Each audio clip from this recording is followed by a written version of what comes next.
सभी दोस्तों को नमस्ते, प्रणाम, हर हर महादेव। आज हम लोग लेके आए हैं धान लगवाही गीत, कजरी गीत। और जैसा लगे कमेंट के माध्यम से बताइएगा। अच्छा लगे तो लाइक करिए, अगर चैनल पर नहीं है तो सब्सक्राइब करिए। चलिए दोस्तों सुनते हैं कजरी गीत, धान लगवाही गीत।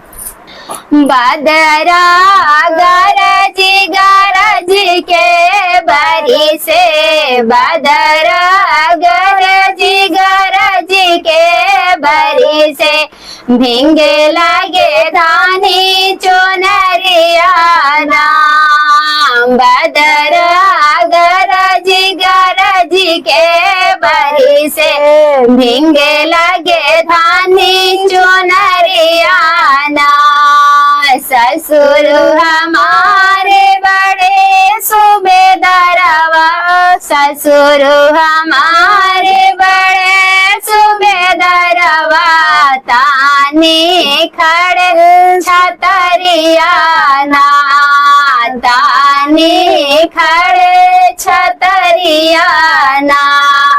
ससुर हमारे बड़े सूबेदारवा, तानी खड़े छतरिया ना, तानी खड़े छतरिया ना। बदरा गरज के बरी से, बदरा गरज के बरी से, भिंगे लगे धानी चुनरिया ना।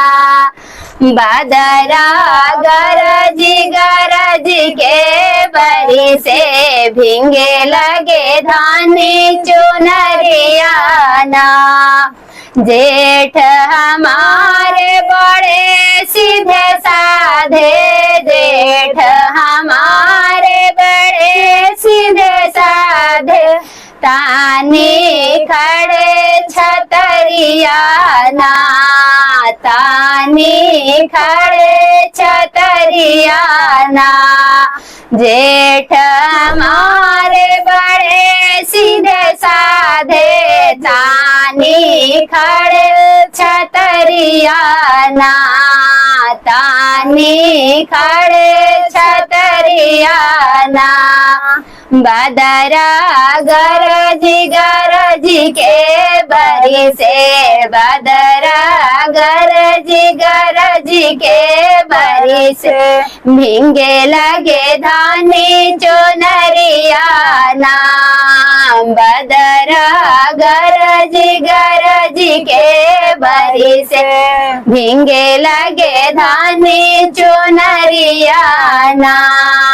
देवर हमारे बड़े भोले भाले, देवर हमारे बड़े भोले भाले, तानी खड़े छतरिया ना, तानी खड़े छतरिया ना।